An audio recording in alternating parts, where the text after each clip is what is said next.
Okay.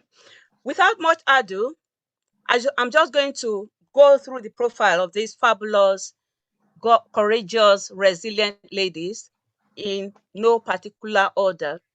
So I start with Okemute Oje. And you have her, yeah, here is my Spicy Ite, whose passion knows no bound. She's popularly known as Ite. She is the CEO of Spicy Ite Training System. Ite is a confident and resilient rock star who has gone through horrendous experiences in life and found the grit to successfully pull through every bit of it. Its great leadership spiced with genuine concern for people has helped many to find their inner motivation to dream again. She inspires people and makes them to believe in themselves. And it is a continuous burning desire in her. And this actually gives her strength to carry on. Next, we have Emoife. Emoife Oweibo, I hope I pronounce your name correctly, is a God-fearing woman, very quiet, cool, calm, and collected, and very conscious, resilient, hardworking, a woman of career who has brought up 5 big children successfully, all doing very well. And in fact, last year we celebrated her only daughter's first class degree in, I think, computing science. You can imagine. She doesn't even look that old. She has achieved so much for herself and for her children through her resilience. A mother of 5 at such very young age, and she pulled through. The children are all doing well. She's doing well. She's here to talk to us today about herself as well. And we have Dr. Zina. Dr. Zina Arinze is fondly known as the Reinvention Queen and an accredited ministry leader with CIC International, Church in the Community. That's what CIC International is. And it's a larger-than-life, bubbly, multi-talented, multi-award winner, international transformational speaker. And she's a best-selling author. She's an international gender empowerment strategist as well, radio broadcaster, reinvention coach, and she's very successful with what she does because she does it so well. She's someone who has also gone through a lot and has decided to dedicate her services to helping women and female professionals swiftly move from we to me and heal from the pain of divorce and much more. And we have, last but not the least, Princess Glory, we popularly call her, or Osa Glory.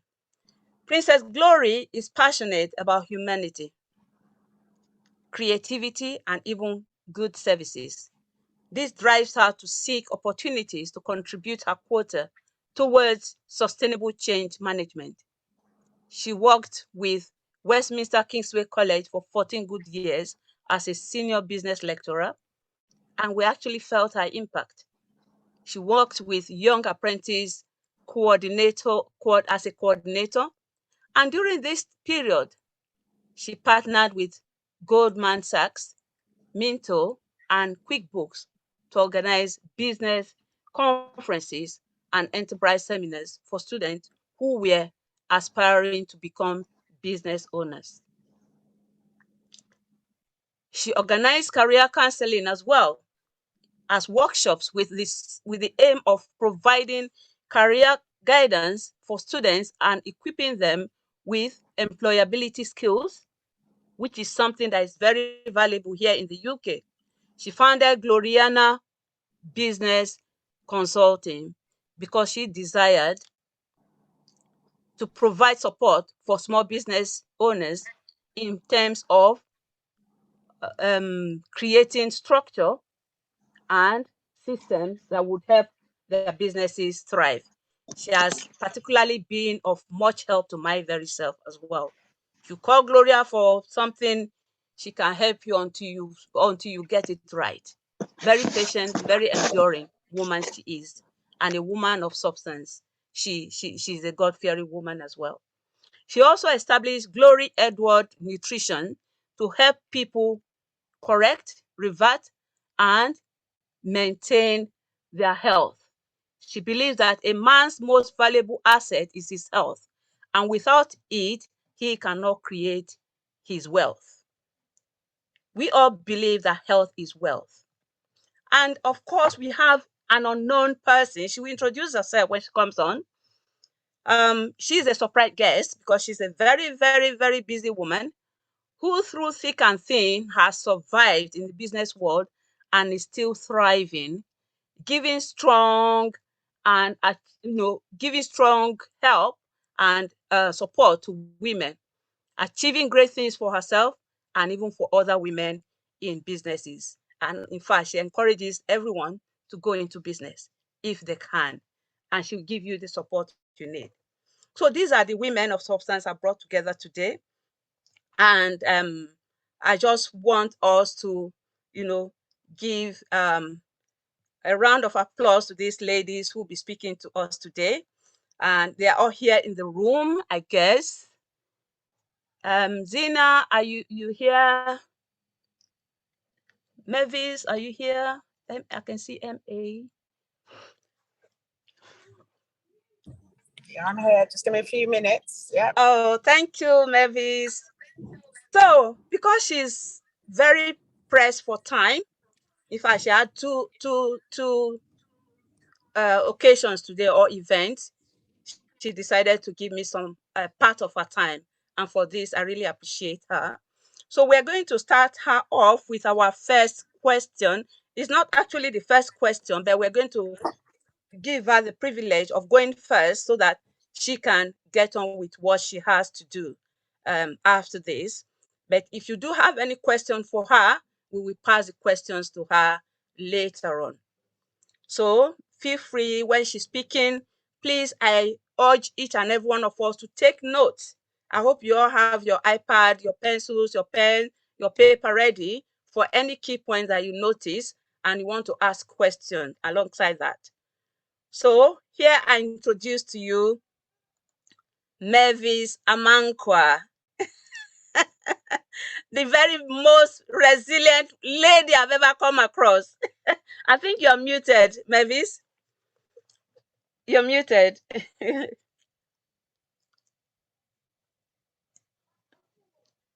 I think you're still muted. Unmute yourself, Mavis. Oh, sorry. I think. Oh gosh, am I muted? Hear me? Yes, can you we hear can me? hear you now. We can hear you now. Yes. Okay, great. Hi, we can everyone. hear you now. Hi, give me a high five, everyone on the chat. Give me a wave if you've got your cameras on. You're welcome. You're welcome. To be here. First thing I want to say is this. Florence, you are an amazing lady. I met this lady, I think it's about 7 years ago. About, yes. Her resilience is beyond resilience. She doesn't give up.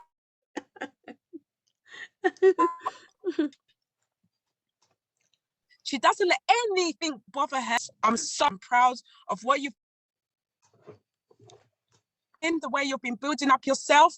I've seen you go through so many trials and tribulations, but you're always smiling and you're always upbeat. So I salute you, Florence. And I really want to say well done for putting this event together. You know, when like, wow, this woman, she's just a woman of you know, talk about you. Today is your day. You've got so many ladies on here. You demonstrate that anyone can do anything they want to. And I've seen that in you, and I see that you never give up. You know, I was with you on Thursday at the boat party. I saw you was dancing as well. I was like, hey, this lady, you know, it's a woman of resilience. So well done to you, and I take my hat off to you. So hi ladies, my name's Mavis Amankwa. I'm a multi-award winning entrepreneur. I've been through so much adversity, but my story is about adversity to prosperity. So I'm really glad to be here today. Very, very busy day, but I just wanted to be here to support. And you know, I can see some ladies on here that I know. Hi to you, good to see you all. So please, can you just tell me what the question is? Repeat the question to me, and let me see if I can answer it in a very short space. Yeah, the question is, for people watching us today, how can they start small and grow wealth? Right. Okay. And well, how they can be consistent as well. Oh, that's a very good question, because I'm still going at 21 years. I've been doing business for 21 years. I tell you, I've been through the ups, the downs, the roundabouts, the roller coasters, but I am on a mission to become the first Black woman dragon in the dragon's den. That is my dream. That is my purpose. That is my vision. That is something that I am focusing on. Now, that seems like a very big dream, big, hairy, audacious goal. But I believe in what I'm doing, and I know it's not going to be easy. I may not get into the dragon's den per se, but I may be on something of that nature, or I could create my own dragon's den. Why not? You know, so it's about being resilient, and it's about focusing in on yourself. What I've noticed over the years in business is that so many people will tell you that you can't do it. So many people will tell you that because they haven't been through it. They don't know it. So when you tell people your idea of what you want to do, what you're trying to achieve, sometimes they can set you back. Not because they are being cruel or they're not happy for you. They just see your achievement big. Like when I say to people, I want to be that first Black woman in Dragon's Den, a lot of people will think about, yeah, she's dreaming.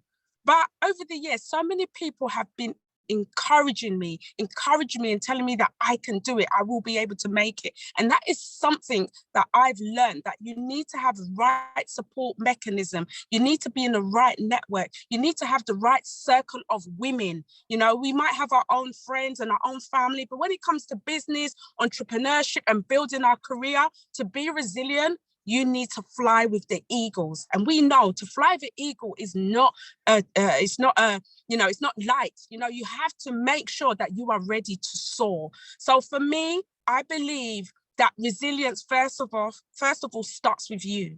We all have a story to tell. We've all been through things in our lives, whether it's trauma from when we were a child, whether it's divorce, you know, especially for women who are 40 plus. You know, I'm 47 now, I'm going to be 48, you know, and I believe for me, I've been through a lot, but I hear many other women have also been through the same thing or something similar, but it's about resilience, and also believing that you can do it and trusting in yourself. The only person that you can trust when it comes to business and building your career is you. I remember about 18 years ago when I started my business and things weren't going well, and I went to a coach and I said, listen, I really need help, and this is what's happening in my business. We put the figures down, we looked at everything, and he turned around to me and said, you know what, stop it. Stop the business because it's not making sense on paper. And when he told me no, I was saying, yes, I can do this. And from that day, every objective, every obstacle, every hurdle that I face, I never give up.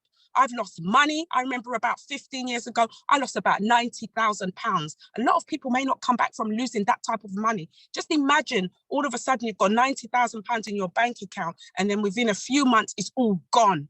It's all gone. You've got nothing to show for it, and you're in debt. Now that, I had to be resilient. I had to pick myself up, and I had to basically say to myself, you are in the middle of the ocean. You either go back, you drown, or you keep swimming. And that's what I've been doing. And since then, 18 years ago, a lot of you would know my story. You Google my name, you'll see me there. You hear my name, Mavis Amankwah.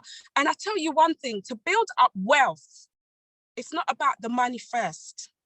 It's about building up the network, building up your reputation, and also helping others. I'm so passionate about what I do. Even if there's days when I don't get paid, it's okay, because I want to make a difference in people's lives. And as I'm making a difference, I'm creating wealth. God is opening so many doors and so many avenues. And when doors close, another one opens. And that has been my ethos of how I've managed to sustain myself, to create wealth, to build a network, to build contacts, and to be who I want to be.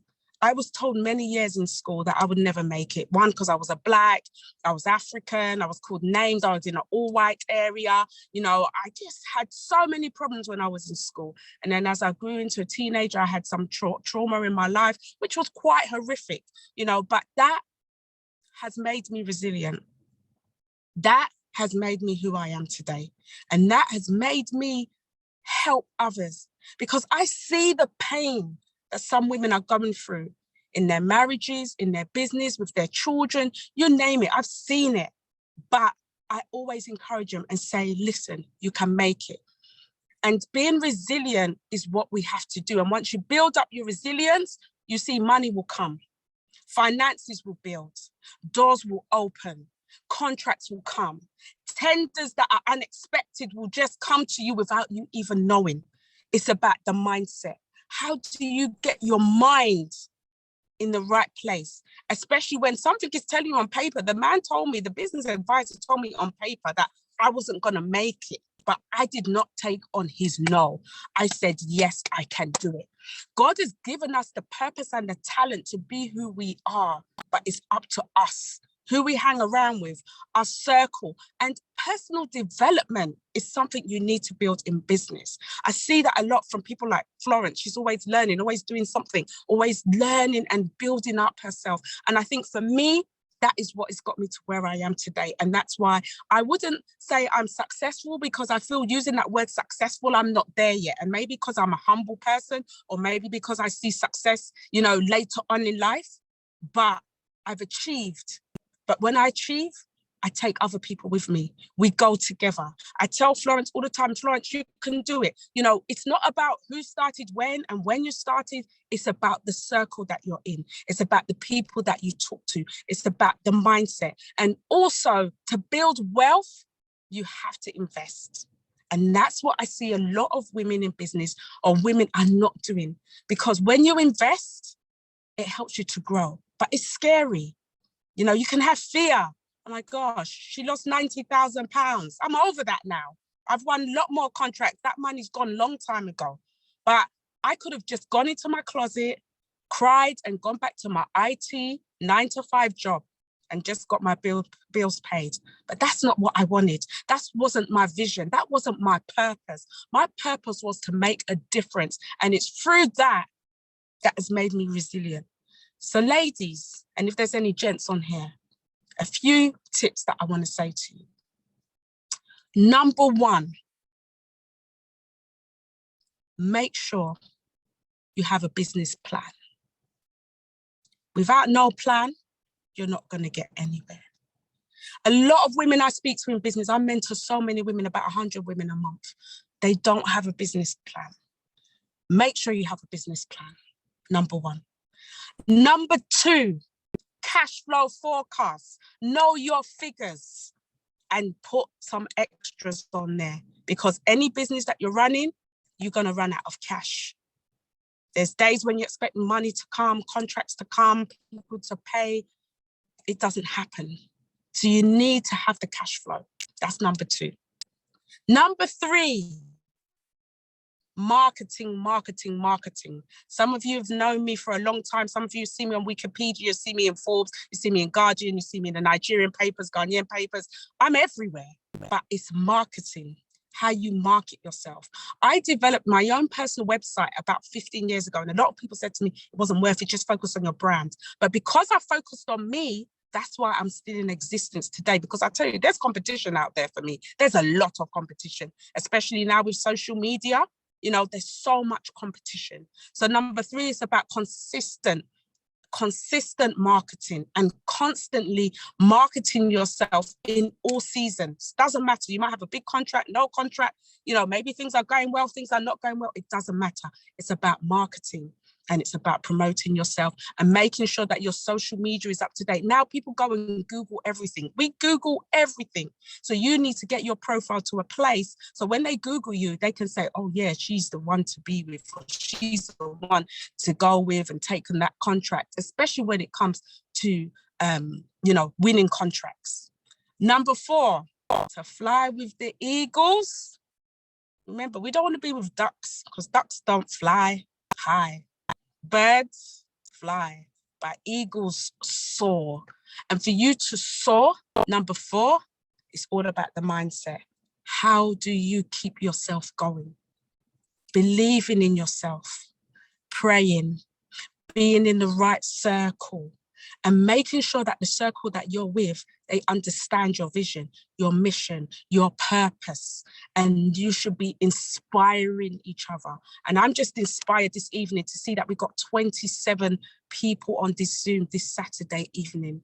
Once you take all of those elements and you put them into the mix with the right mindset, the right support, you're going to fly like the eagles. So I want to take this opportunity to say thank you. And it's about creating wealth. Ladies, we need to make money. Too many of us are not making money. We've got to do a money magnet. Let money attract you. Don't be scared to ask for the sale and to believe, because money is what's going to empower us to help others, to help people that need us. And that's what we need to do.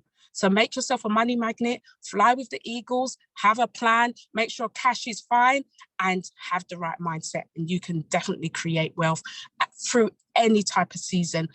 Forget about the word resilient. Just keep going and never give up. Thank you.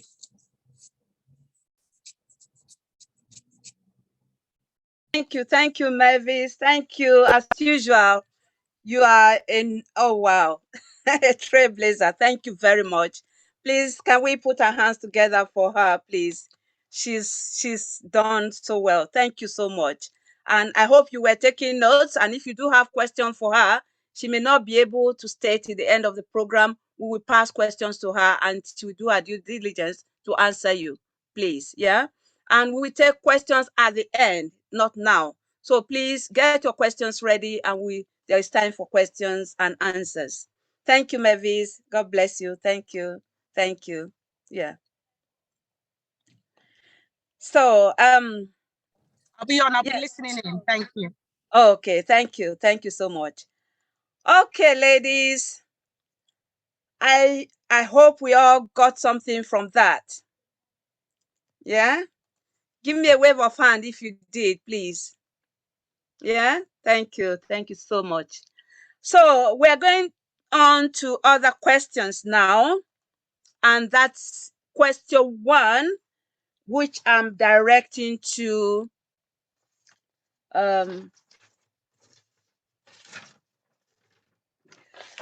question 1 will be directed to our Spicy Ite. And the question is this. Are you ready? Yes, I am. Yeah, it says, what do you feel are some of the challenges women over 40 face?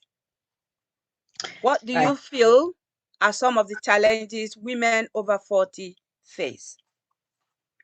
Right, thank you very much for this opportunity. Good afternoon, everyone. I'm waking up from Canada, so it's afternoon here. Good to see everyone, and thank you, Madam Florence, for this amazing opportunity to be on this panel. Well, for women over 40 years, there are lots of challenges that they face: body changes, psychological changes, social changes. All of these boil down to having a lot of a reduced self-esteem. So women over 40 really suffer with self-esteem and low confidence. Now let's break this down. Body changes, the aging process kicks in. And that's something we really cannot stop because it's really going to happen. Yeah, we can slow it down, but aging is going to happen. So the skin begins to lose its youthful appearance, the elasticity is dropping, the face begins to drop. And you look in the mirror, you don't recognize the person staring back at you. That supermodel look is no longer there. It's difficult to maintain your weight. You're struggling with weight gain. And you're really trying to understand how to dress. You don't want to be too flashy, and you don't want to look too old. So all of these actually weigh down on the woman. And then the hair is receding, you're losing hair, the eyes are becoming dim, you might need to have to get a pair of glasses. All of this tell on the woman's confidence. So you suddenly realize that you're not young, yet you're not old. That space deals with women's confidence and they lose it. And then another aspect, it has to do with their work issues, their attainment of their goals. They suddenly realize that they are 40, I'm 40 already, I'm 42, and I haven't checked the boxes. All of those goals I've had planned in my life, I've not attained them. So you're ambitious, yes, you've been doing so much, but you're frustrated at this point because life has happened, and you've not been able to attain those goals that you really wanted to attain. And your work isn't easy too. And of course, financial issues. Financial issues are there, you're dealing with a lot of problems. And then sometimes the dynamics of the family begins to change. The children have grown up, they are now in their late teens or early adults. That's a different ballgame entirely from what you used to. And health problems begin to set in. Now, because women naturally experience low deficiency in vitamins, it becomes more obvious in the 40s, especially in vitamin D. Women lose a lot of blood every month. So vitamin D deficiency kicks in, bone issues, heart issues, diabetes, and of course, menopause. Menopause begins to set in. So all these problems put together come on in the 40s. And when the woman suddenly realizes that she has to deal with all of these, it weighs down on her, and so her confidence level drops. So when you meet many women in the 40s, they are dealing with one kind of confidence issue or the other. And that is where most times divorce, separation in marriage comes in. That too is a problem. I'll stop here for now. Oh, thank you very much. Thank you, thank you. Thank you, thank you, thank you so much. Oh, that's awesome. Do we all, I believe agree with what Eden with us, and it is very, very true. They say life begins at 40, but then certain things start kicking in. And from my panelists, anyone wants to add to this for us, please? You have 1 to 2 minutes to make some contribution to what Spicy Ite has just shared with us, which is really awesome. Yeah. Anyone? Yeah. Can you hear me? Yeah, yeah. Hi, everyone. Thank you so much, Mavis. Amazing, amazing, amazing. Thank you so much, Spicy. You know, as you were talking, all the things you were describing, I'm like, oh my God, she's describing me, you know, and I'm way over 40. But I just want everyone to also understand that, you know, you can be over 40 and there are challenges, but it's also a time of opportunity to change yourself. You know, Mavis talked about personal development and, you know, self-development. She's also given a fantastic example with our amazing host, Florence, who I have to say, every time I talk to her, she's doing, if she's not doing climate change, she's doing John Maxwell, she's doing this, she's doing, you know, so we can all take a leaf out of, you know, Florence's book, Mavis's book, and everyone else. Use it as an opportunity. You know, we have what we call the SWOT analysis, and we normally do it in the corporate world. You know, what are your strengths, your weaknesses, your opportunities, and your threats? I want to encourage all of us. You might be over 40, you might be over 50, you might have all sorts of grief and sorts of things going on in your life, divorce, abuse, you know, maybe loss of a spouse, maybe a child is not behaving the way that you want, maybe something's happening in your church or your mosque, or maybe some other thing, maybe there's some childhood experience you've gone through, maybe you were raped as a child, or whatever that might be. And I'm not I'm not, being flippant with these things, because they are experiences that we all go through in one way or another. And, I'm a woman of God, so I just have to put that in, that, the Bible says, count it all joy when, not if. That tells us that all of us, you might not have the trials that I've gone through, but you might have some other trial. You could lose, whatever that is, see it as an opportunity. And also remember that your life is not your own. Someone somewhere in Canada, it may be in Papua New Guinea, Nigeria, Ghana, someone somewhere is watching you. And so that thing that Mavis was talking about, check your profile online. Someone's watching you, watching what you're doing, watching how you deal with that particular challenge. So yes, we have all the challenges over 40, but also see as an opportunity for growth, for change, and for impacting someone else somewhere around the world. Thank you. Thank you very much. Thank you, Dr. Zina. Thank you so much. Any additions, any contributions from our panelists for life after 40? Okay, shall we move on to question 2? Or is anybody's hand up now? Yeah. For the panelists, you don't have to put up your hand, just come in, say something in addition to what any other speaker has given us. So we move on to question 2, and that says, actually question 1B says, how did you yourself overcome these challenges when they happened? How did we overcome these challenges? Okay, I'd like to start again. I'll say that just 1 to 2 minutes. Yeah, the first thing I had to do is just accept that these changes are going to happen. So dealing with it, when you accept that this is going to happen, it makes it a lot easier to deal with when it comes. So not deceiving myself that I'm going to stay like the way I looked when I was 20. It's not going to happen that way. No matter how much cosmetics or whatever I try to do, that is going to happen. So it's something I'm going to deal with.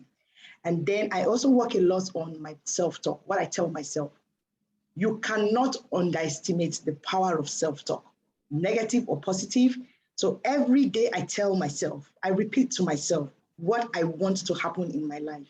So self-talk and just accepting the reality that this is life. Life is not a marathon, it's a process, it's a journey. And these are things that are going to happen. Just makes it easy to deal with when they come. Thank you very much. Yeah. Okay. Anybody wants to share how they overcame that challenges of being over 40, waking up one day and say, oh God, I'm over 40. Changes are coming. Yes, Efe. Yeah, I just want to add, thank you, Auntie Florence, for inviting me on the panel as well. I just want to add, for me, I think for me, it was like health challenges and weight as well. So for me, I had to consciously be, and also because in my family is diabetic, and obviously when you get to a certain age, it's very hard to actually take up the weight. So I had to consciously find what would work. It took me 2 years to be able to drop 2 stones. And that was looking at my diet. For me, the menopause wasn't a problem because I was actually happy not having a period once they stopped anyway. But it was actually my diet. And that's something now I've been doing consistently. And what for me, it works, it's different for everybody. For me, and I think I heard that lady talking about fruits and vegetables. And I think that's something that I've got into as well, because I think as people of color and from different, we have a lot of starchy things. We have a lot of carbohydrates. And for me, I found that reducing carbohydrates and adding a lot of fruits and vegetables to my diets has helped me with my weight. Obviously, it's going to be different for everybody. But for me, it was having, now I've reintroduced just a little bit of bread, a little bit of probably ever, and a little bit of starch, but just a little bit. It's not as much as I was having before. And for me, I have my meals start at 12 and I finish sometimes 7 or 8. That's for me. It's different for everybody, but that's what worked for me. And that's what helped reduce for me. And it wasn't like, I think it was a gradual process because you sort of, I think, in denial that you're getting to a certain age. So it took a while to realize actually you are a bit, well, obviously I'm over 40, but it took a while to, to accept it really. And obviously I think as, is it Ite? And I think about dressing differently. And I think I'm still I'm still probably holding on to probably my youthfulness because of the way I still dress. That's why people think that I'm younger than my age. I don't tend to want to wear those older clothes at the moment. Yeah. You know. Yeah. That's it. Okay. Thank you so much. One thing I would like to yeah, go on. I think you're muted. We can hear you. You mute yourself. No, I'm fine. I've finished. You finished. Okay.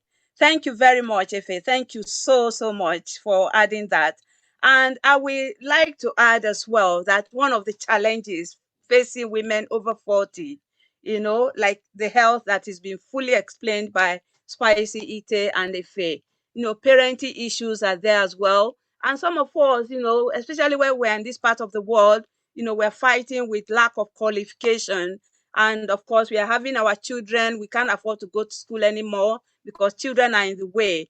And even sometimes people are fighting with or having problem with overqualification. Anywhere you go to, they say, oh, we can't employ you. It's too much for us, something like that. So these are some of the challenges, but there's always a way to overcome this.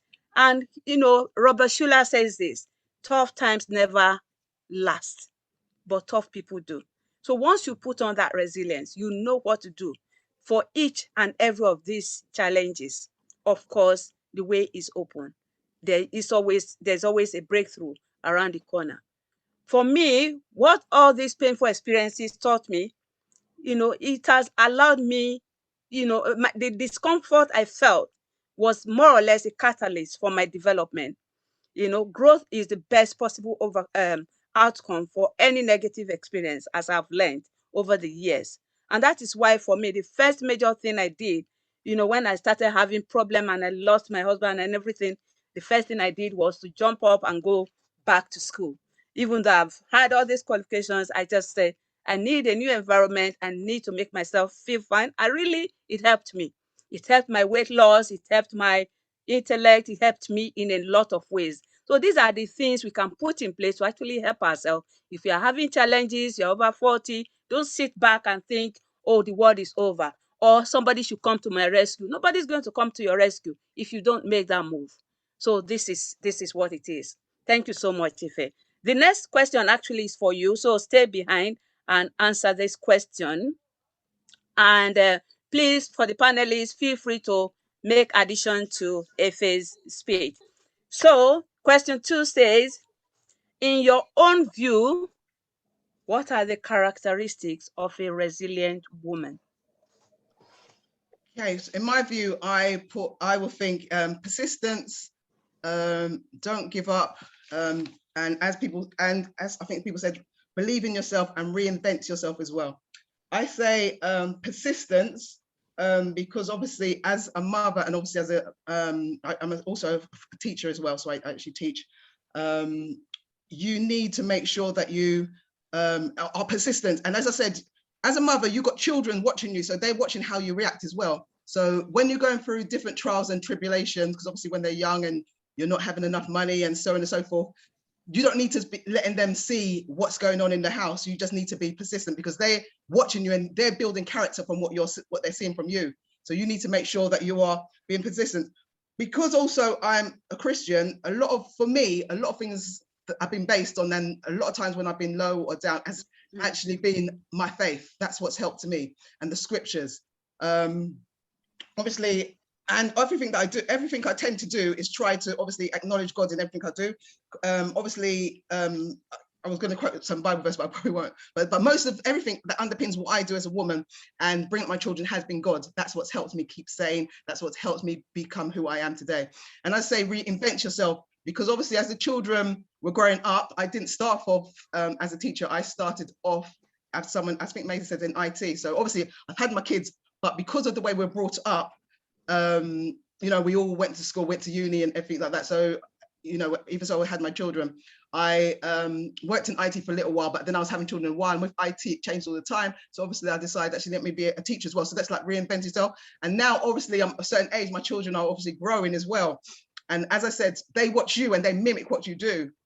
So you need to be, you need to sort of be careful as well. So most of them as well, as Flo said, they're in jobs and things like that, and they're obviously in education. One thing as well I wanted to add about being persistent, because other people, sometimes it's like you have your families and stuff and things like that, but sometimes you may not be able to rely on them. But so a good thing is also find a community, find other people, find the church. And also another thing is help others. That's one thing that I found. If sometimes you're feeling low and stuff like that, and you're feeling like you're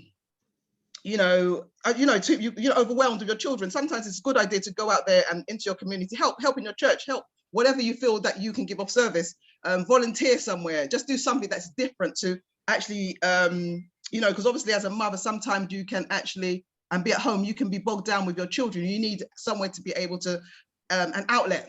And that sometimes, for me, it was going to church. For me, it was helping in my community. It was helping in the church as well. And that was for me. It's different for every, even go to the gym. Sometimes it might be going for a gym, going for a walk, anything like that. Anything to actually settle your mind.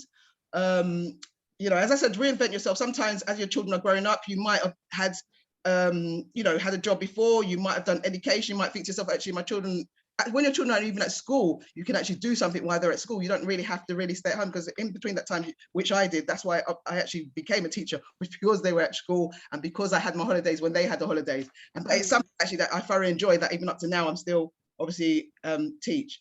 Also, I did want to add is something else as well. I know I'm talking about resilience, but I did want to add, unless someone was going to say something as well.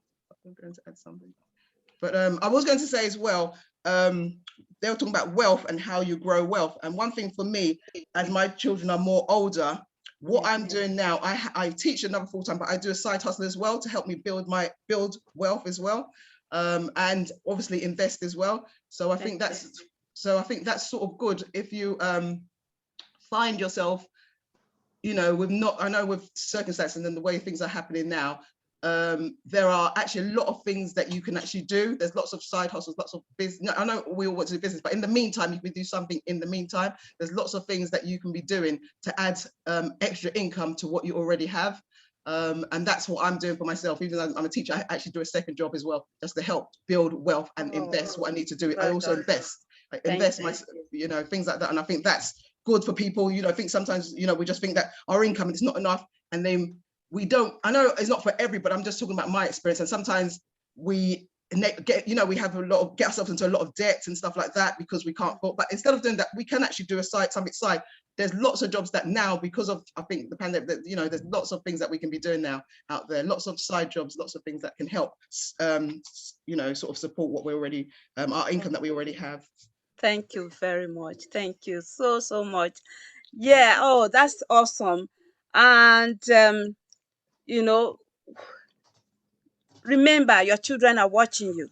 So if you can't afford to fail, you can't afford to fall under the weight of any problems. They are watching you. They are mimicking you. I'm only saying the words of Efe, So I please welcome any more contribution from Yazina or Zina first. Yeah. Oh, On okay, question okay. two. Question two. Question two. I mean, I don't even know where to start, but I just want to make a comment on what FS said towards the end, which I think is so incredibly important for all of us. We need to understand that our 9-to-5s are not designed to make us get out of debt.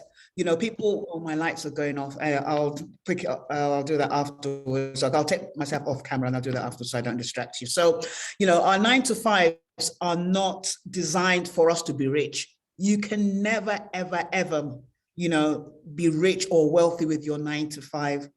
And our 9-to-5s is in such a way that if you're sick and you can't, work for whatever reason, you don't earn any money. So maybe you might get your sick pay for a period of time, but after that, so your 9-to-5 depends on you to be there. So it's really important for all of us as women to have side hustles, secondary hustles, third hustles. Every woman should, whatever it is that you're passionate about, you're not even going to be able to pay for, services, like if you're looking for a coach or something, without having an additional income. You need an additional income. And if you want to help as many people as possible. Sometimes people, like Mavis shared that, sometimes people will come to you and they can't afford your services or your products.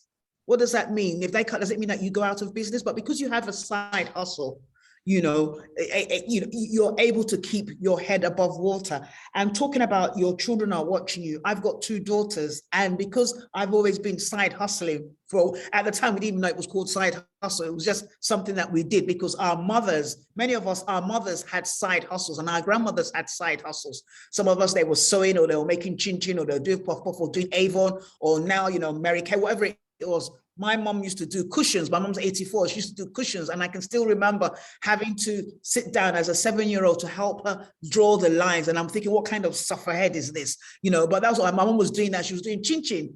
And I'm thinking, why is she making chin chin and cakes? And she was working as well. And so it's what we do. But the world tries to make it look like it's wrong. It's wrong for you to have a, so you hide it, So, but the good thing, and I like what you said, Effie, now post-pandemic, there is, the opportunity is there. There are many of us that are working from home. You shouldn't like sleep. There's no reason for you to be sleeping unnecessarily, unless you're sleeping, your normal 6-7 hours a day. But other than that, there's no reason for you to be spending so much time on the phone chatting if it's not earning you money.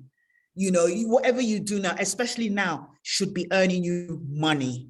It doesn't have to, not that it has to earn you millions, but it needs, your time is valuable. And the more you understand that your time is valuable, and the more you understand it, for those of us that are Christians, you don't want to be every time you give your tithes, you're wondering, if I give my tithes, I'm not going to be able to pay my bill. You want to be able to do massive things for your ministry, so it's really important. I cannot recommend it enough. Side hustle, side hustle, side hustle, side hustle, and start today. Yeah. Thank you very much, Dr. Zina. Thank you so much. Oh, well, what can I say? Spicy Eated, you have additional contribution to our question 2, just 1 minute. Yeah, thank you. Thank you very much, ladies. Just want to say that one thing about being a resilient person is also being vulnerable. We confuse being a strong woman with hiding our emotions or what we feel or the fears that we actually have. So being vulnerable is another way to show that you're resilient. Realizing, putting up your hand to say, yes, I need help. I'm not getting this right. I need help. And being able to set boundaries, to know what you accept for yourself, because people will treat you the way you treat yourself. So if you are not dignifying yourself, there's no way people are going to do that to you. So set your boundaries, know what you accept and what you reject. Thank you. That's powerful. Thank you so much. And that reminds me of yeah. Okay. Yes. Yeah. Another thing, you must do to others what you want others to do to you, so that you can be proud, all true and true. Yes. Thank you very much. We will come to audience later on. Thank you so much, ma. Thanks for your contribution. Well appreciated. Okay. God bless you, ma. So so let me just quickly chip this in before we move on to question 3. Yeah. A resilient woman has the capacity to recover quickly from any form of difficulties. We pray that we don't come across challenges that will break us, but rather we will come out of that challenges stronger and better. It is toughness. I mean, resilience is being, is a kind of toughness or elasticity, such as the ability of, an object to stretch and still come back to its normal shape without losing its shape. And it's able to spring back into shape. It can also be the capability of a very strained body to recover its size and shape after deformity, especially by compressive stress. It is an ability to recover from or adjust easily to misfortune or change. And of course, we know this, we see this every time. Well, a man says this. He says, a resilient person or people reappraise a difficult situation and look for meaningful opportunities within it. They have a mission. Resilient people have a mission. They have meaning to life. They have a purpose. And they feel committed to a meaningful mission in life, giving them courage and strength to carry on where they should have fallen back. And they have a social support system. And of course, above all, they are ready to help or support other people. Even though they are falling down, they are in tears, they are weeping deep down within them, they still have that power, the strength to say, okay, I'll help you. You know, I remember, I don't want to go into history, but when I was nothing in this country, I didn't have nothing to stay here with. Many, many years ago, I'm talking of about 15, 16 years ago. People that didn't know how I was living, I was helping them to make stability, establishment. And it was after many, many years, these people got to know that as at that time, I was even nothing. And they wondered, how? Well, that is how life is. And that is how we should be. And that is how we, women of resilience, are made. Remember Ife saying, helping others. And that is who we should be, or who we are as resilient women. I can't say more. Thank you very much, everyone. Thank you so much. And, you know, I'm just almost in tears now because everything is just coming back the way, you know, life has been. But we thank God for his goodness. We thank God for his strength and the resilience he's giving to us all. So we move on to question 3. And that question is for Osa. Princess Glory, are we ready? Thank you very much, Florence. Okay. Should I read out the question for you, or you have it with you? No, you can read it out if you want, but yeah. Can everyone hear me? That's what I want to make sure. Yeah, we can hear you very well. We can hear you very well. Can you hear? So it says, yeah, we can hear you very well. Okay, cool. Yeah.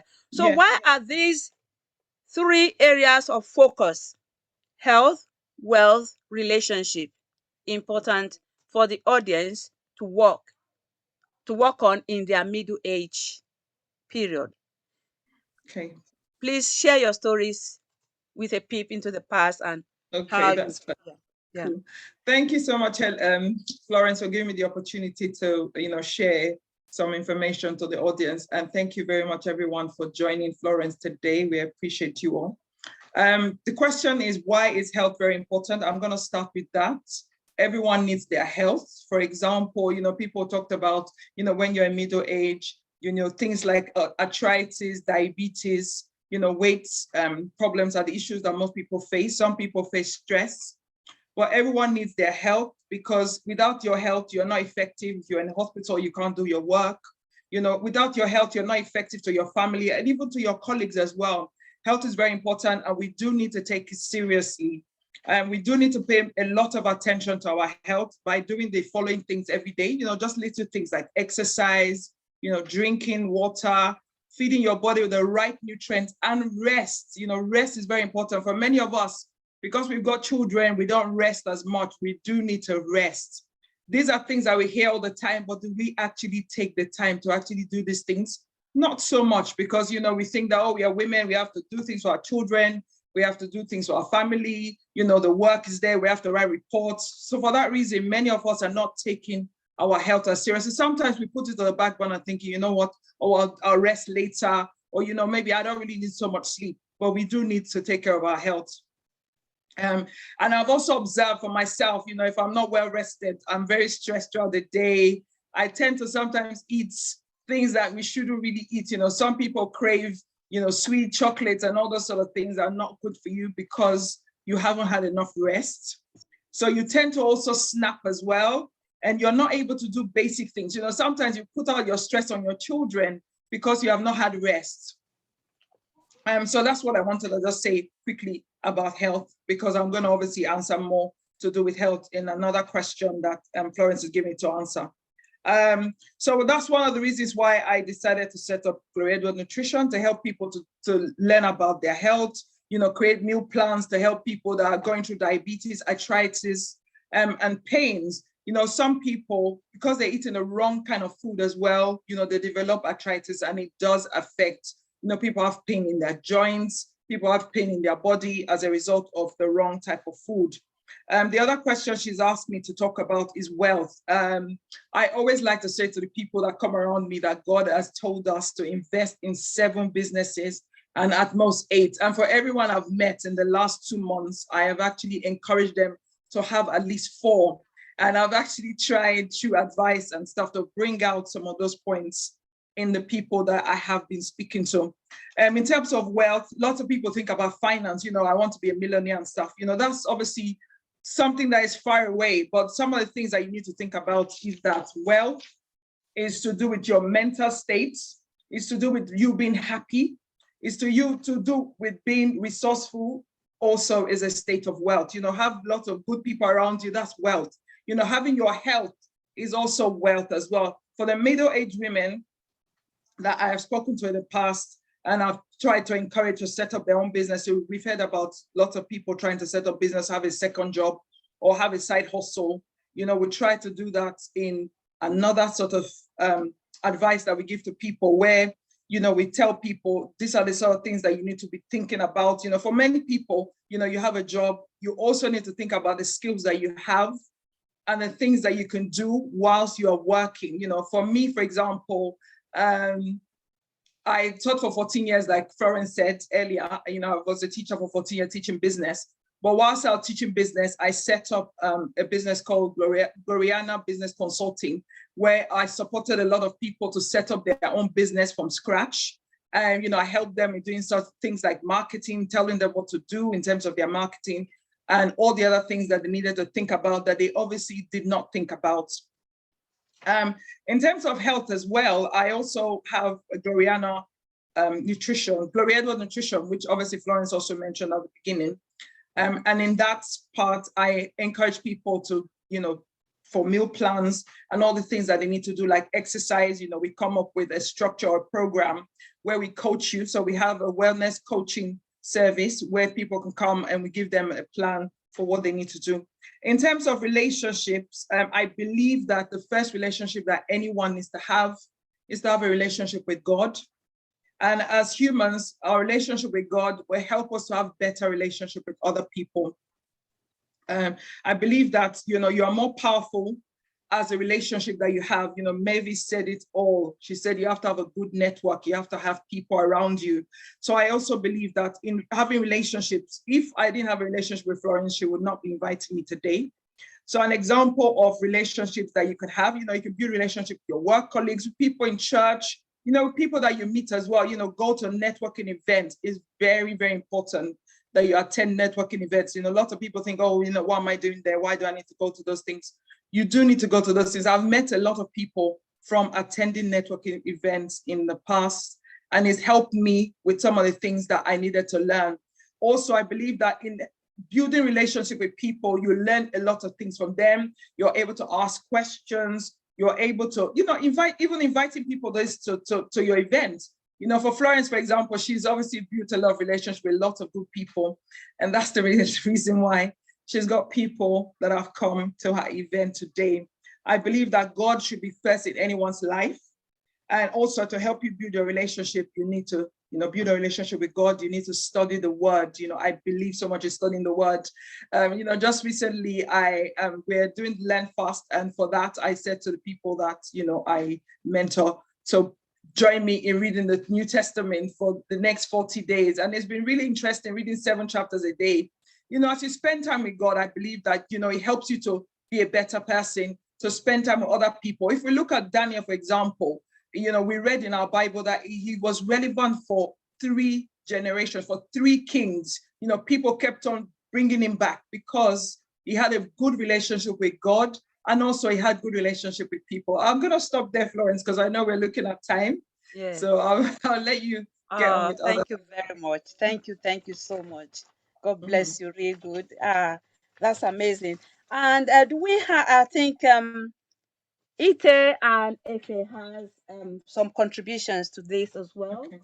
Yeah, thank you so much. We're talking of health, wealth, and relationship. Why are they important to the resilient woman? Question 3. Ite, do you want to go first? Yeah. 2 minutes. And then Efe, 2 minutes as well. Thank you, Princess Gloria. Just adding to what she said, the reason why we need to build solid relationships in life, we need support system. There's no two way about that. You cannot survive. Nature created us to depend on people. We need symbiotic relationships. So if we don't work hard, and it's something you really need to work hard at, because relationships just don't fall from heaven. You've got to commit to making them work. So that's something that we have to consciously do to build a good network. We make relationships, make friendships for the future. So don't burn the bridge, or make sure it's well oiled and well serviced. Princess Gloria was talking about obviously diet as well and sleep. And I think that's also a good thing, because sometimes what we eat can also play havoc with our mood as well. Sometimes it's what we eat causes us to sometimes to be tired, causes us sometimes to be grumpy. So diet's a very important thing, and obviously sleep's an important thing as well, because that also helps with us to actually lose weight. So I think these two are a good idea, and I think it's also good to be able to follow a plan. Okay, so I actually contacted you, Princess, about your plans, but I think it's a good idea to have a plan and, you know, try to eat healthy, try to drink lots of water, as she said as well. I thoroughly agree with what you're saying about health, because those sort of things feed into us as a body. Isn't it? Our body's meant to be about our temple. It's what we do with our temple. How do we treat our temple? We have to treat it very well, isn't it? Yeah. You know, and it's what we put into it that causes us to be like who we are. Just wanted to add to that bit. Thank you very much. Any addition from Zina? Okay. Yeah, just to chip in as well. Dr. John C. Maxwell has this to say of himself. He had a heart attack at age 51. But before then, he never took whatever he was eating seriously. He was just eating, you know, whatever came his way.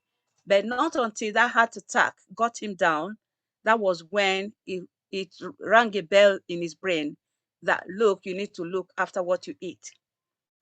And since then, he's been very, very watchful over his diet. And that's, again, something we women need to look into. We are more susceptible to diet changes, I think, than men. I don't know how, but I think it does happen like that, because Bible calls us weaker sex. But we are more likely to fall. We are more vulnerable to sicknesses than, you know, especially those coming from food, than men. So we just have to be very careful. Part of being resilient is keeping your diet, keeping your, you know, what you eat, what goes into your mouth under check, and that keeps you healthy as well. Yeah, thank you so much, Efe. And Ite, I think Ite has spoken, right? Yeah, Ite, you've spoken, right? Who else was there? Sorry, I didn't see. Yeah. So we move on to question 4 now, and that goes to Zina. Question 4. Zina, are you there? Yes, I'm here. Yeah. I just want to use this opportunity again to thank you, Florence, for this opportunity to speak on your platform, and the opportunity to also network with so many amazing women from all over the world. I like what Princess Glory said in terms of networking is really, really important. We can never, ever underestimate it, you know, relationship. But I'm speaking quickly about, you know, the relationships that we need to nurture. And I'll start by talking a little bit about myself, and then we'll come full circle. So relationship. I was married years ago. I'm a born-again Christian, on fire for God, a minister of the gospel and all that. And for those of you that are Christians on the platform, you know the Bible says in Malachi, God hates divorce. And so when my divorce came through, long story, I'm not going to bore you with that, but the relationship with myself went, you know, as far as I was concerned, I had failed God. I had failed, you know, my brethren. I had failed my children. I had failed the whole world, you know, and, you know, there was all this blame. So it didn't matter what my husband had done or didn't do. But for me, as a child of God, I felt that I was a failure. I felt that I was a failure. And the way you think about yourself is what affects everything else that you do. And I'll talk about that much later. Anyway, being the kind of person that I am, I have always been resilient, even before I knew the meaning of the word. And I said to myself, you know, why will I stay in this pit of regret, pit of shame? And some of you, maybe this is you today, pit of regret, pit of shame, you know, pit of embarrassment, you know, pit of pain, pit of grief, pit of loss. Why would I stay in that? I have two daughters. They were, at the time, they were 4 and 7. You know, I could either decide to fly and soar, or I could decide to stay in that pit and destroy their lives. You know, because at the end of the day, like we've already identified, the way you live, other people watch you, especially your immediate family, your children.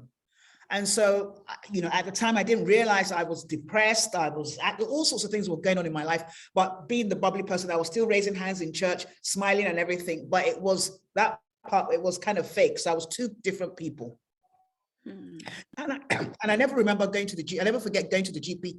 It's not like now when you go to the GP, they try to turf you out of their surgery as soon as possible. In those days, you go to the GP, they had so much time for you.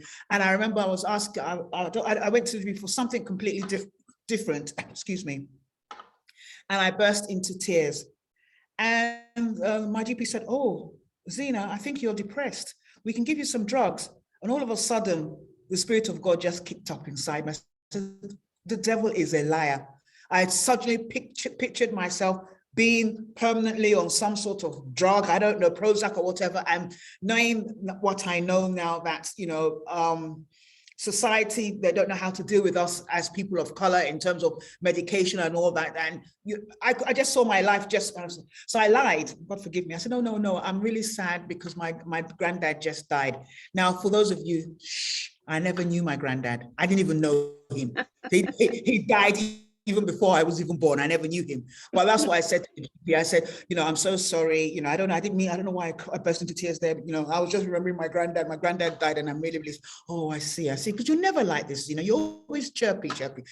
I didn't go to the GP for 3 years after that. I was so afraid. I said, this is how maybe they will section me. They would, you know, all sorts of, you know, I was just thinking of all sorts of things. And my ex is a doctor, and he's a psychiatrist. So I already have first-hand knowledge of, you know, mental health, long before mental health became, you know, fashionable, as it were.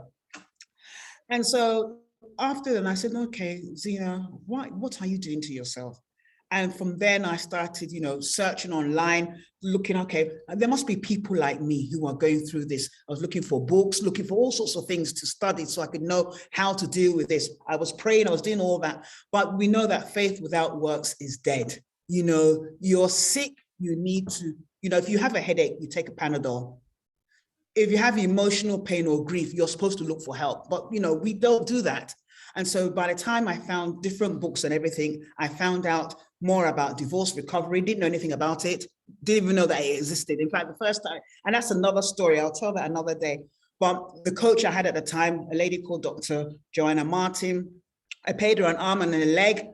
She's not a Christian. And she was telling me, oh, Zena, what you're doing, the coaching that you're doing is too wide. You need to talk to people just like you. And in my mind, I was like saying, God, you know, that's uncircumcised Philistine. I reject that. No. Does she not know that I have this problem about being divorced myself? I don't want to be talking to people like me. I said, no, Joey, I'm very happy. I'm happy to do what I do, career coaching, I do business, I'm happy. She said, but it's too wide. If you're really that great, don't worry that if you start with this, eventually all those other people that gravitate towards you will come. And I didn't believe her. This was as far back as 2011. Anyway, you know, cut a long story short, in 2012, I started Believe and Live Again, which you can see behind me, Believe and Live Again, which basically is helping women move from we to me after divorce, predominantly for women in business, Christian women as well, women that typically have to wear a mask. women that have to pretend as if everything is all right because they don't know who to talk to. You can imagine your pastor's wife going through a divorce. She's not going to talk to you because it's lonely. You can imagine some big CEO. You can imagine Michelle Obama. It's lonely at the top. You know, when you're going through, you know, all these kind of trauma, it's really lonely. So I set this up, went back to school, like Florence has talked about, went back to school, got certified as a divorce recovery coach. And all of a sudden then launched my first book. It became a bestseller in 2017. And all of a sudden people were saying, oh, Zena, I'm not divorced, but I really want to work with you.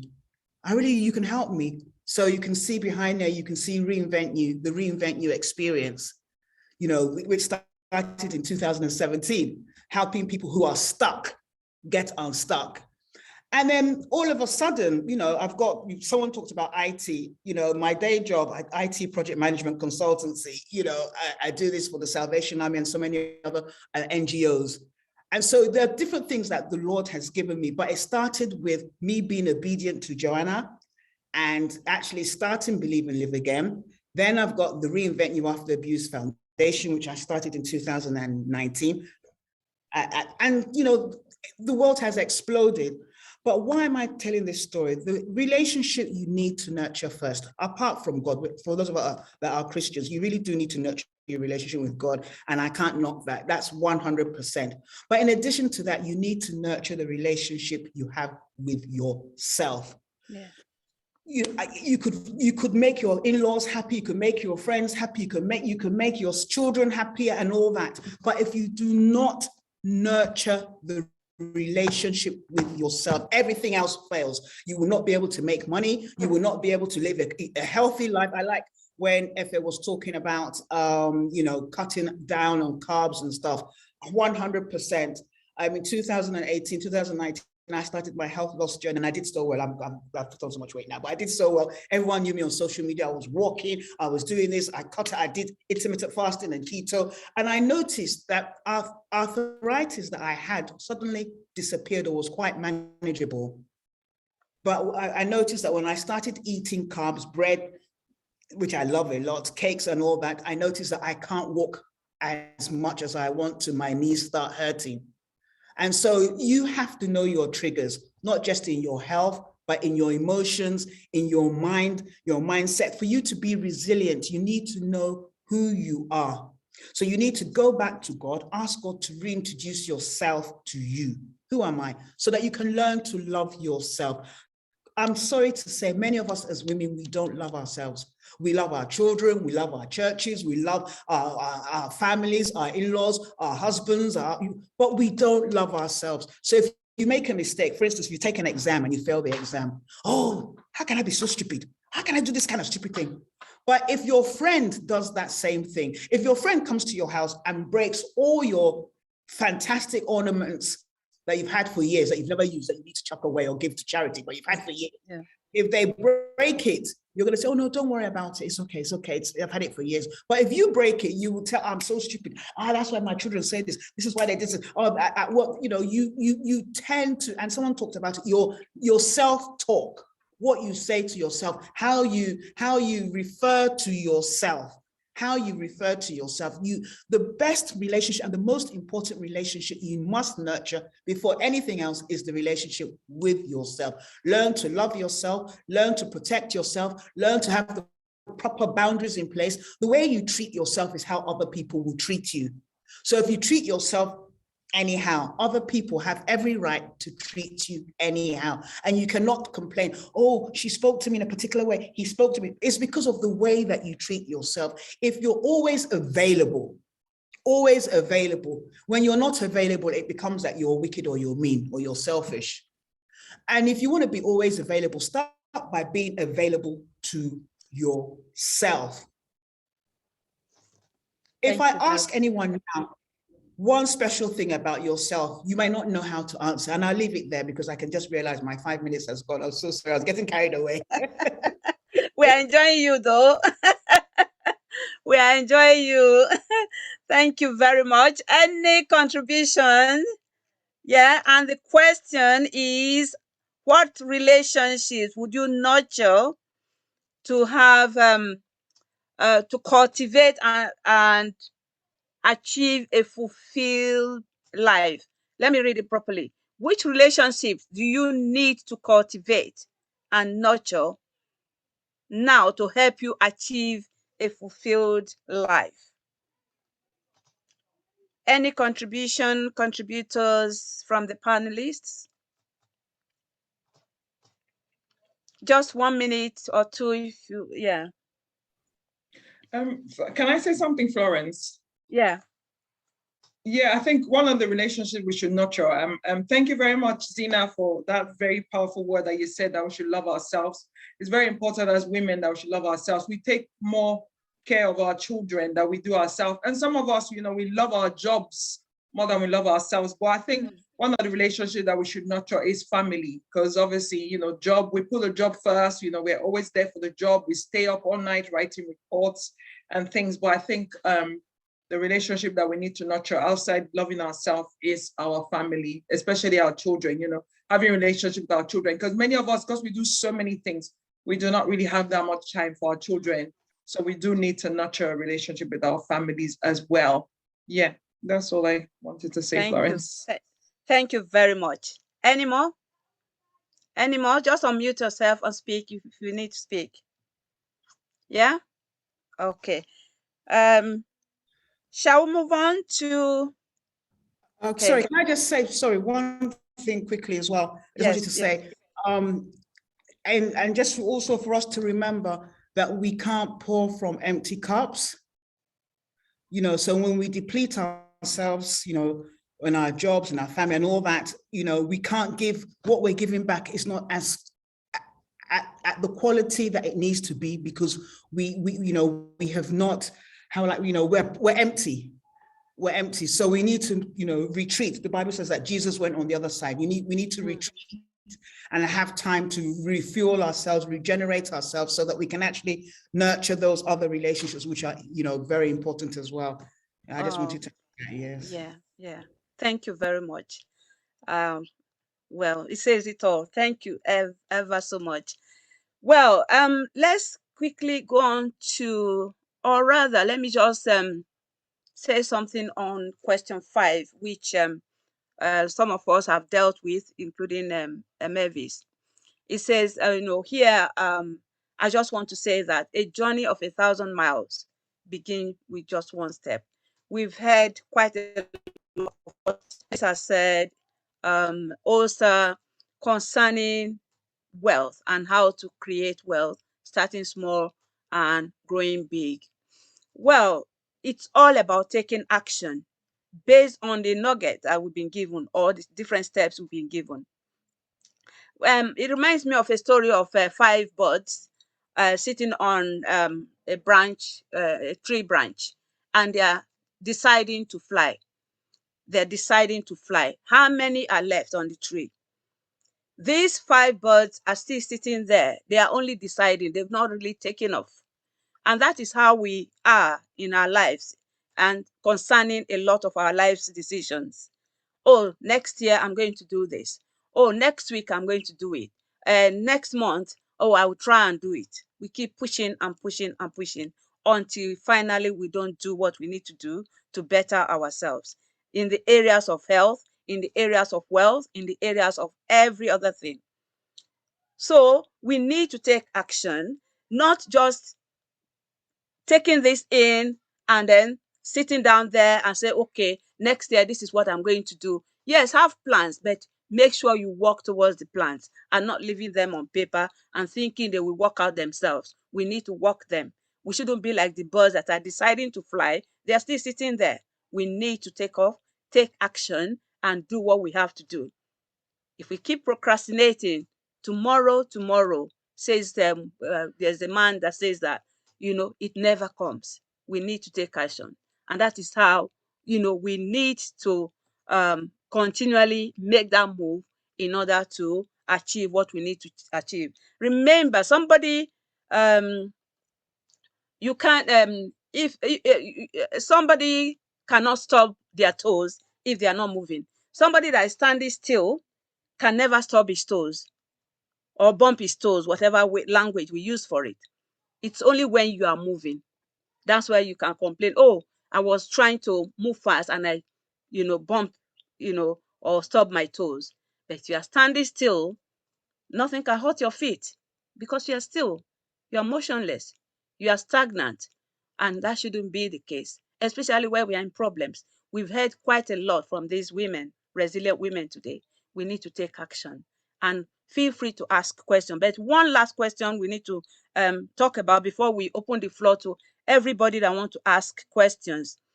And is the final question, and this is open to everybody. It says, what's the importance of developing healthy habits? I think we've touched on this actually. And the tips, just short tips to help people cultivate healthy habits and be consistent with it. Okay. Just short tips. And I welcome Florence, can I yes, go please. on? Yes, for a please, few yes. minutes, just for a few minutes. Okay, cool. One of the things I wanted to say in terms of the tips is sleep. We've already heard about sleep, but I'll just say a few things about it. I think everyone should aim for at least 6 to 8 hours of sleep every night. If it's not possible for you to do 8 hours straight, you could do 6, and then, have a little bit of a power nap, 20 minutes here and there. I also think that people should drink lots of water. We mentioned it before. Water actually flushes out toxins from your system, and also it helps to remove parasites. It provides moisture for your joints and lubrication for your joints and moisture for your skin. Also, I want to encourage people to eat fiber-rich foods. Fiber-rich foods is very important. When you eat fiber-rich foods, it's less likely for you to put on weight. And also it helps with, your diabetes, your IBS, for people that suffer from IBS. It also helps people that, are prone to cancer or even with constipation as well. So eating fiber-rich foods also bulks your stool as well. For some people, they have problems going to the toilet, but eating fiber-rich foods will help you to have that bowel movement. Lots of people that I've met, sometimes they haven't been to the toilet for 2 days, 3 days. It is because of the food that you're eating. I'll just give you a quick example. Florence, don't worry, I'll be really quick. Okay. Some people eat rice, and rice is a very bad food for people to eat. And I always say to my clients, don't eat rice. And they're like, what am I going to eat? I grew up on eating rice. I'll just tell a quick story. I ate rice recently because my son was celebrating his 16th birthday, and I ate rice. And I haven't eaten rice for a long time because I tell people not to eat it, so I don't touch it. And within 20 minutes, I had a swollen knee. I could not go up the stairs. It took 6 weeks to come down. I had to take lots of different things. So the reason why I'm using that as a big example is to say that rice is really bad for you. It clogs your system. It takes a couple of days to come out of your system. Also, I want to encourage people to also eat fruits and vegetables. Some of the fruits and vegetables that have fiber in them, melon has a lot of water in it, apples as well. Also, you need to have a meal plan. Try your best to eat breakfast. They say breakfast is the best meal of the day, or the best meal that people should eat, And when you are ill, you can eat breakfast, and then for the rest of the day, you can have smoothies and drink a lot of water. Aim to drink at least 3 liters a day, minimum 3 liters, but I usually aim for 5. Also encourage people to cut out meats and chicken if it's possible, because they have a lot of hormones in them. And because obviously we as women, we have hormonal issues, it also makes your hormones to be up and down as well. For those people that eat a lot of meat, it causes pain in the joints. And also it affects women. Like I said before, the hormones affect a lot of women. Also encouraging people to cut out alcohol. People drink alcohol, and it actually dehydrates your body, especially your liver and your intestine get affected by drinking a lot of alcohol. People say, I need to drink wine every night. I've seen a client that says, I need to drink wine every night to sleep or just to relax. I'm not saying you shouldn't drink wine, but if you have to drink wine, drink very expensive one, but not so much. Also, I encourage you to cut out coffee, because too much coffee will dehydrate your body and stop your digestive system from working. Cut out cheese. Cheese is also very bad for you, increases your cholesterol. For many of us as middle-aged women, we have problems with cholesterol. I know that wasn't mentioned earlier, but that's one of the things that people obviously suffer from. And also, you need to also cut out fizzy drinks, drink a lot of fizzy drinks. Some people say, well, you know what? I don't drink Coke. I don't drink original. I drink sugar, zero Coke, or whatever, the Coke with the zero, whatever it is. They're all the same because your system does not process the fructose syrup, the fructose syrup in it. So it's very difficult for you to process it from your system. So just imagine you've eaten rice, which is a lot of sugar, and then you've added your Coke with it. So you put a lot of sugar in your system. One client called me 2 days ago and she said, oh, I don't know what's happening. My blood sugar is going up. I said, what did you? She said, I had pounded yam for breakfast and I had rice in the evening. So I said, in that, you've already put 50 cubes of sugar in your system. And how do you expect your sugar not to go high? So again, these are some of the things that you need to do. But last and final thing I wanted to say is cut out bread. I know somebody said, bread, I stopped eating bread and I lost a lot of weight, cut out bread. I was doing the calculation recently. If you have 3 slices of bread, you put 10 cubes of sugar in your system. And I'm sure nobody here will want to eat 10 cubes of sugar. Wow. Wow. Wow. So just imagine you've taken 10 cubes of sugar and they say if you drink Coke, you've added 6 cubes of sugar. So that's 16 cubes for just your bread and your Coke. And so, of course, that will spike your sugar level. It clogs your system. Eating bread clogs your system. And also, white bread does not have any nutritional value. Florence, thank you very much for giving me the opportunity to speak. I'll leave it there and let other people speak. Okay. Thank you. Thank you. Thank you so much. Well, more contribution, one minute quickly from the panelists before we open the floor for questions. And please, while we're waiting for the next person to come on, we will call you in a minute, ma'am. We'll call you very soon. Please, if you have anything to share with the audience, put it in the chat so they can reach out to you. Or if you have any freebie, for me, I have a free ebook that people can download. I've put my link in the chat. Please feel free, copy it and download the ebook. Panelists, please make sure you put your details if you want people to get in touch with you. And if you have anything that you want to share with them, please put it in the link as well. And they will get it. So thank you so much. And just finally, before I come to the audience, Fidelia, I'm coming to you in a minute. Yeah. Well, being resilient is about discovering our purpose. Well, our man, even our pastor of old, our late pastor used to say this, that the 2 most important days in our life is the day we were born and the very day you find out why you are born. That is when you discover your purpose. That is when you actually start living. So it's important that, part of being resilient is asking yourself, why is this happening? What should I do? What are the steps I need to take to be good or to come out of this better and stronger? Anything that happens to us is not meant to make us bitter, but rather there can be a silver lining inside it. It can make us better. Because sometimes when we also get too relaxed, the body relaxes and everything can climb on a dead body. When I say dead body, is not physically dead. When you are not, when you are not taking action. So all kinds of thoughts come into play, and before you know it, you are dancing to every Tom, Dick, and Harry.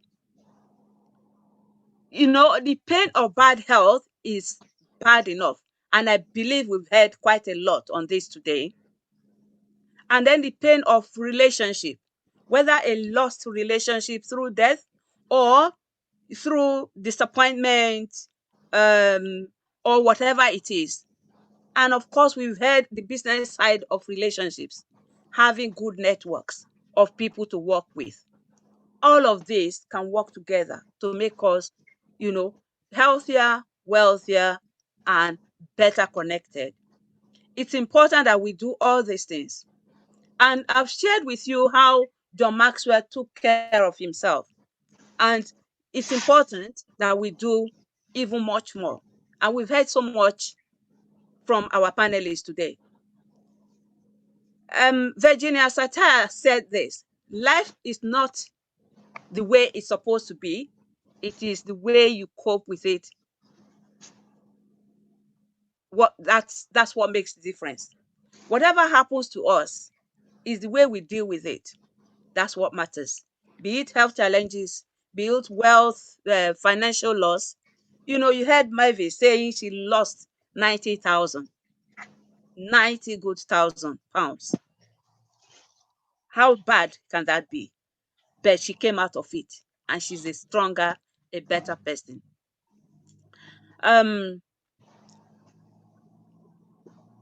Please, I want us to take note of all of these things.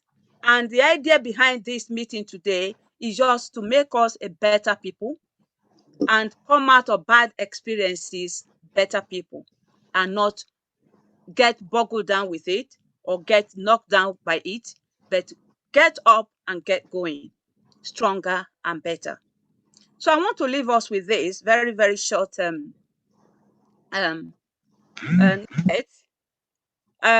it's important that we build our self-esteem, because when problems happen to us, what it's trying to do to us is to first make us lose our confidence. Our self-esteem is gone. So some of these things can be helpful to us. Do the right thing, even if it is the hard thing. We've heard our panelists talking about exercising. I, for one, am a very lazy person, but I'm trying by walking more. Yeah, a lot of us need to take such decisions. And before we started the program, a dear sister, came on and was telling me how she's been on vegetable diet. That has actually made her to come.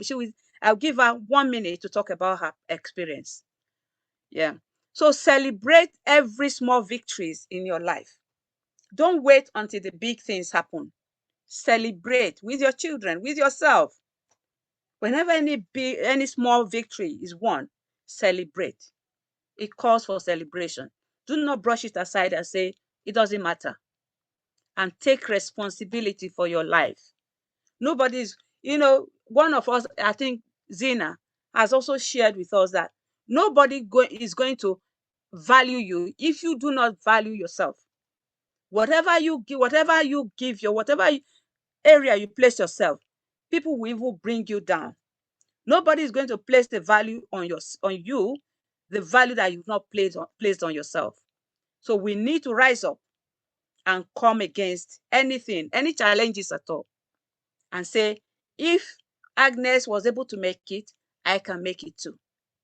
And of course, the strength you thought was never there will come up, and you will be surprised at what you can do. And practice more discipline. Osa said something about drinking water. It came with a lot of suggestions as well. I hope we're taking notes. Efe as well. And do this daily. Practice a small discipline daily, every day. Make it part of your habit.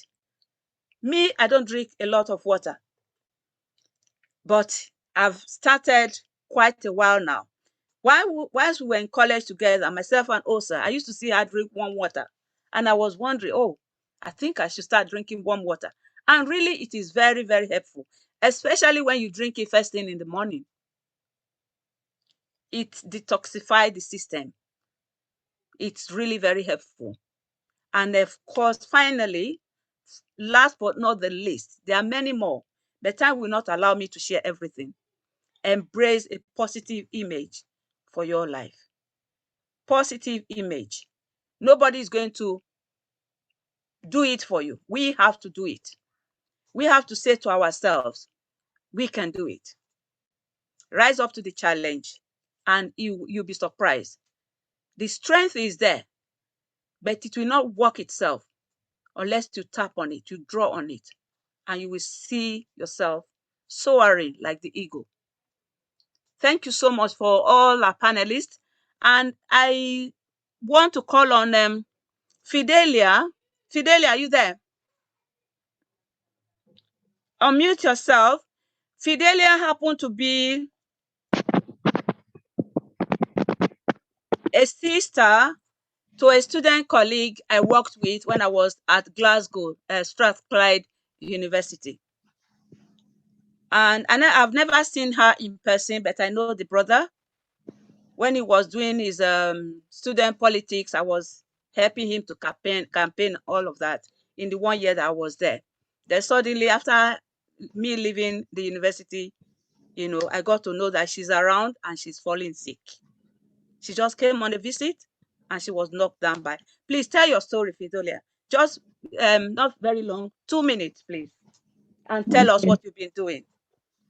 Okay, my name is Fidelia. Yeah, I came into UK about 3 years ago and felt seriously ill, but by God's grace, I followed the advice of Mama Florence, taking vegetables, which are reverted my health considerably and much better to the glory of God.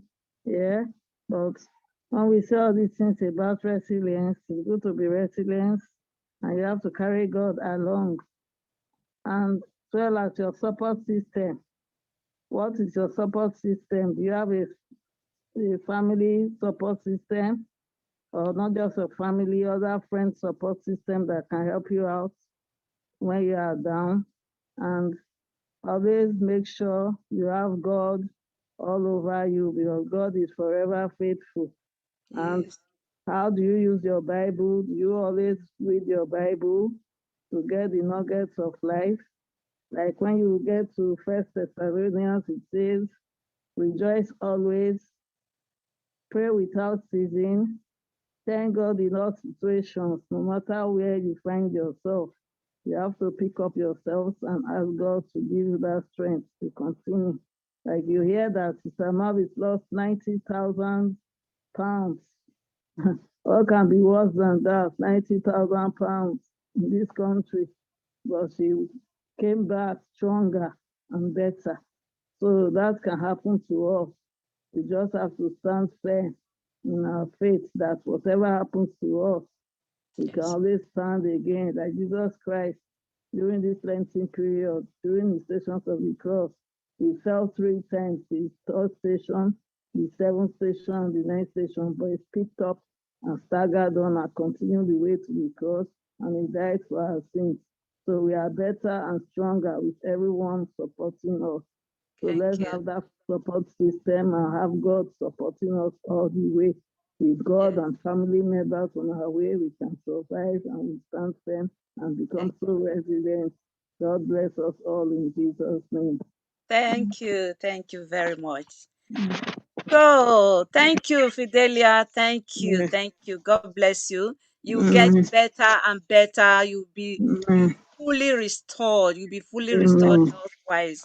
And I hope you've taken some notes today from what everybody has shared concerning health, concerning wealth, businesses, and all of that.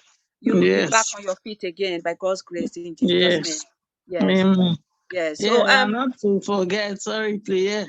Yes, I'm volunteering with this charity organization over here called Revive Organization. Okay, Revive. Yes, okay. Yes, I'm gradually on my feet, working to be resilient. Praise God, praise God. You know, permit me to share, Fidelia was down with cancer, terminal illness. She was unable to move. She was in bed, bed reading for a while, right? Am I right? You're muted. You're muted. Unmute yourself, Fidelia. Okay. Yeah, I was able to walk for some time, but until they put the full body brace on me, then I was able to walk. But most of my bedtime was on bed. I could not really stand, so I have to be on bed to be properly taken care of. But when I have the body brace on, I'm able to walk about. But to the glory of God, the brace is no longer on me. So I can brace myself, I can walk all over the place, I can run, I can jump about. Oh, Oh, I thank can God. do Thank things for God. myself. I Thank can God. bathe, shower in the shower, no longer bathe on the bed. I can Thank God. cook, I'm not even on my own. Yeah. My Yeah. brother John and others, they come to see me once in a while. Okay. And last 2 weeks, John was with me. He came Okay. from Okay. Glasgow to see me, so I'm stronger and better. To the Okay. glory of God. Praise Yeah. God. Praise God. Yeah. Yeah. So any question from the audience to any of the panelists?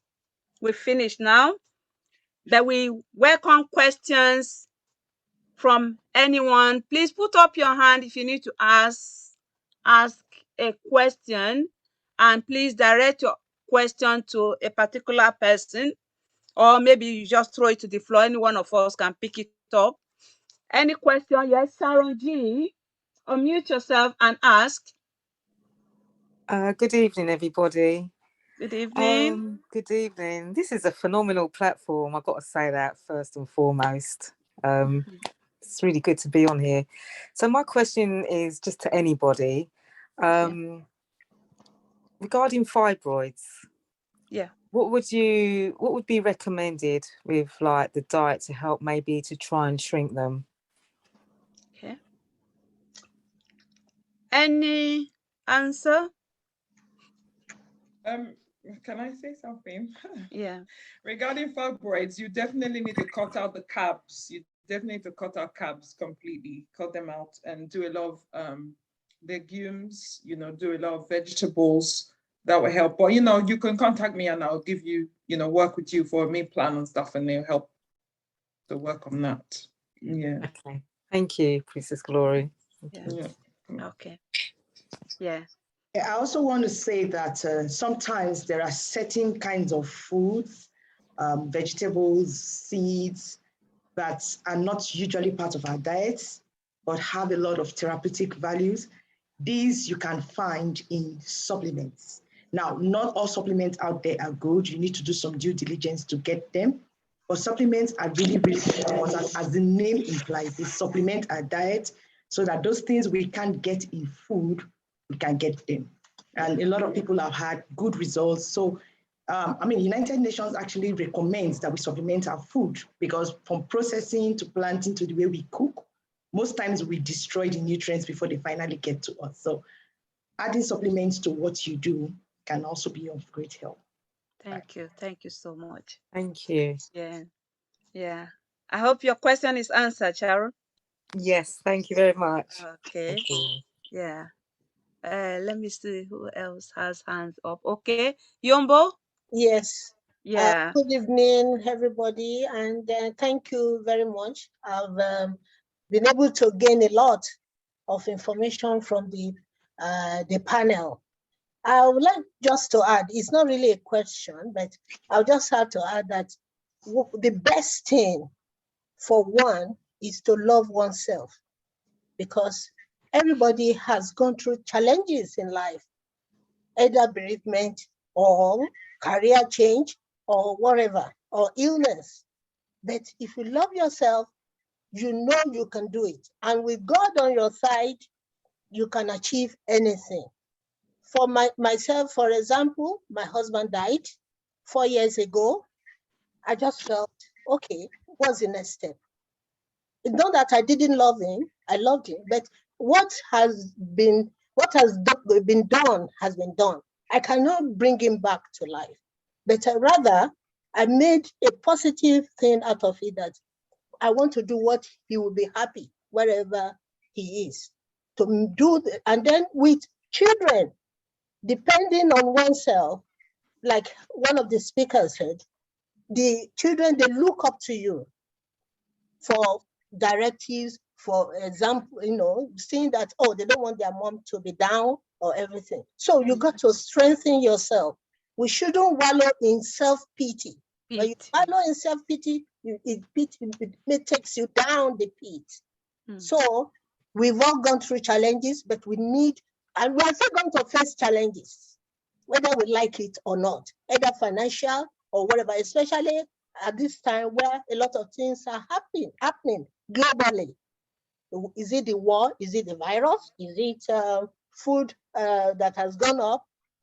but we need to love ourselves and strengthen ourselves. Thank you very much. Thank you, thank you, thank you. Thank you so much, Umbo. Thank you. Please go on the chat and get details on how you can get in touch with our panelists and download my free ebook. It helps you to know more about being resilient. It talks about your my 8 C's of being on how to be resilient. My 8 C's of resilience. Please download it. It's yours to keep. It's free. Yeah, and please find a way of getting in touch with our panelists. Anyone else having questions? I can't seem to see any hand up. Okay, Hannah A. Any question? Thank you so much, Yombo. Thank you so much for this platform. I really enjoyed, although I jumped in very late, but I had some nuggets to take. My question is not particularly directed to anyone, but my concern is more of our health. Well, I'm middle-aged and what I'm trying to say here is I'm trying to increase in weight because I'm really down in terms of my weight compared to my age. So I'm just trying to ask, how do I balance all these healthy eating and not eating? Could there be something else that is affecting me in terms of my weight, so to speak? Okay, before any of our panelists take on this question, and I'm sure we have people here who will answer that question, I want to ask you, do you feel healthy? I do. I'm quite agile. I don't feel pain. Yeah, I'm healthy, so to speak. Yeah. Okay. So anyone for this question from our panelists or from the audience? Okay. For the person that wants to put on weight, there are a lot of things that we need to check out as well. You know, have you lost the weight as a result of stress? You know, people lose weight, you know, for stress and other things. In that sort of situation, there's no one size fits all. I don't know if you don't mind, you can come for a scan because I do a scan to tell what is wrong with your body. I have a body MOT scan that I do for people to determine what is actually wrong with your body. The things that the doctors do not tell you, my scan will pick it up. I also do a scan to determine the vitamins that you need, and then we can obviously recommend vitamins, but there are other things that cannot be, obviously all of it cannot be answered on the platform, but you can contact me. I'll put my website address there and also my email address, and we can talk and I can tell you all the things that you need to do to help with that sort of situation. Thank you. I will do. Thank you. Yeah. Okay. Any more questions? Okay, sorry about that from Glory. Who was the last speaker that says she has machines to check? Oh, Glory. My name is Glory. Yes, I have machines to check. Okay, yes. good. If you wanted to book an appointment to see me, you can do so. I'll put my number up on there and then you can call me maybe after the event too. Okay, that's fine. Okay, thank you. Yeah. Yeah. Okay. So I hope Zina is still online. If is there, I can see. Ite, are you there? I can see Princess Glory. So if in the absence of any other question, I just want us to leave the audience with just one word from us today. Yeah, just one word. And I start with Princess Glory because we can see you now. Yeah, and Ite will give us one word. Leave the audience with one word. And Efe, I can't see Zina. Zina, are you there? I don't think so. So over to you, Princess Glory. I word. think the one word that, you know, I want to leave everyone with is that we should take our health very seriously. You know, we cannot stress that enough. Take your health seriously and try to sleep. For many of us, you know, for those people who are trying to do a side hustle, you know, sometimes You eat. It's okay. One word. Now, thank you, Florence. One word. One word. What's the one word? One word. Oh, shall I go next? Yeah. Oh yeah, you're here. Yes, I'm here. I can see you. I don't know why you can't see me. Yeah. Yes. One word. Personal 2 words. responsibility. Okay. Responsibility. You Personal need, responsibility. and if you go into the chat, I put a whole lot of things that we're all responsible for in ourselves. Copy it and take responsibility. I think. Yeah. Okay. Thank you. Spicy is laughing. Ite. One word. I think you had a hand up actually. You actually had someone raise their hand. I think someone wanted to ask a question. I saw KK. Oh, somebody wanted to ask question. Yes, I don't know if she still wants to ask. KK Ruth. Oh, I can't see any hand up now. Okay. Oh, it's still there. It's still there. I guess Spicy. You go ahead and then okay. Ruth will speak afterwards since you have your words. Okay. Yeah. Okay. Yes. Thank you. Thank you very much, ladies. One word for everyone is be mindful of what you tell yourself. Our inner talk, our self-talk will make or break us. Okay. Self-talk. Yeah. Self-talk. Thank you very much. And Efe. Persevere. Persevere. This is one word. Persevere. Persevere. Exactly. Thank you. That's perseverance. Wow. What else can I say? Thank you so much, ladies. I'm really, really. Yeah, sorry. Sister Ruth wants to have a question. My hands up. I don't have any question. Okay. I only want appreciation for all what you all have done. In fact, they said no knowledge is a waste. I've benefited a lot from tonight's part of health talk. Though I have been in a size hustle anyway, and I have been learning a lot from that. So most of what you have said is real, is true. They're not really new, but I also learn additional, adding to the one I know. I so much appreciate your effort. Hope to be part of you some other time. Oh, please get connected. Get in touch with either of us, and we are happy to work with you. Yeah. Thanks, Ruth. Thank you so much. Download my free ebook. Yeah. Thank you. So, what else can I say? Anyone wants to say anything on the countdown of 5? From 5.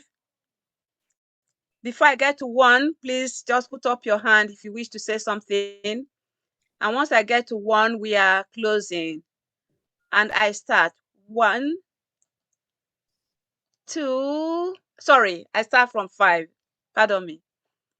5, 4, 3, 2. Okay, prioritize your health. The one word, prioritize your health. Okay. Prioritize your health. Yes, of course. Your health. Without your health, you can't get wealth. That's true. Because if you are not healthy, money means nothing, and you cannot do business. To even maintain relationship will be hard because you'll be suspicious of everybody. From the place we came from in Nigeria, we say, oh, now this one they do me. Whether I be the witch, we don't have. God forbid, we will not come across such in Jesus' name. Amen. So we are children of God, covered by the blood of Jesus. So I don't want to go too far into that because we are of different faith here, I believe. Yeah. So again, thank you so much. Shall we close now? Yes. Yeah. Okay.